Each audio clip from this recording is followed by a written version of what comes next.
Il y a ce moment où tu te demandes si ça vaut vraiment le coup de continuer. Pas parce que tu n'aimes plus ce que tu fais, mais parce que tu donnes énormément. Et pour l'instant, ça ne te revient presque pas. Et cette sensation-là, elle est vraiment pas cool.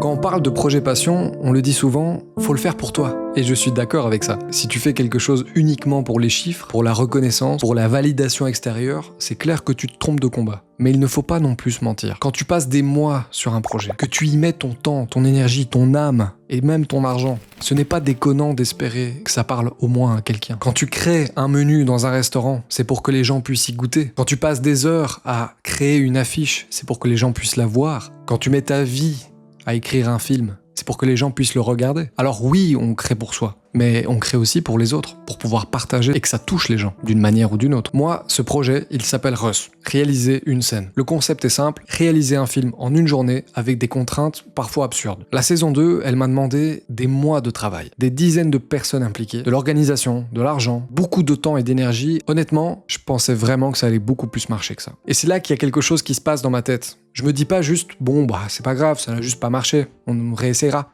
En fait non, tu commences à comparer le temps que tu as donné, l'énergie que tu as mise, les sacrifices que tu as faits, et tu compares tout ça avec le retour. Et quand le ratio, il est complètement déséquilibré, c'est là que ça peut faire mal. Pas forcément à ton ego, mais à ta motivation. Pendant longtemps, je pensais que ce qui me pesait le plus, c'était le manque de reconnaissance. Mais en réalité, c'est pas ça. C'est pas non plus le temps, ni l'argent, ni l'énergie que j'ai mis dans ces projets. C'est pas tout ça qui m'a éloigné de ma passion. En fait, j'ai compris que c'était la pression que je m'étais mis pour y arriver.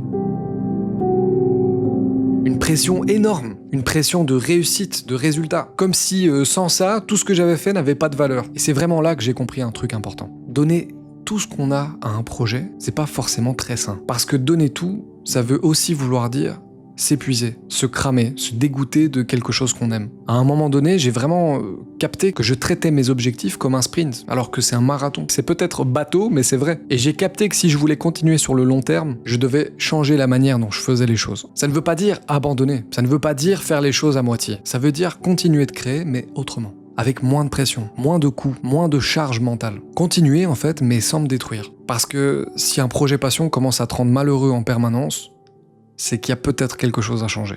Et du coup, la vraie question que je me suis posée et que je te pose à toi aujourd'hui, c'est est-ce que la manière dont tu poursuis tes rêves est encore saine pour toi ? Pour ma part, ma réponse m'a obligé à changer certaines choses. Je vais continuer YouTube, je vais continuer à raconter des histoires, à faire des films, mais je vais le faire autrement. Avec des projets tout simplement plus légers à produire, moins coûteux en énergie, qui me permettent de durer dans le temps sans me perdre en route. Les projets ultra lourds, ultra ambitieux comme Russ, réaliser une scène, c'est pas fini pour toujours, mais ce ne sera plus pour tout de suite, ça c'est sûr. Parce qu'en tout cas, ce que j'ai compris en me posant cette question, c'est que si je veux continuer longtemps, je dois trouver un équilibre entre les rêves que je poursuis et la personne que je suis.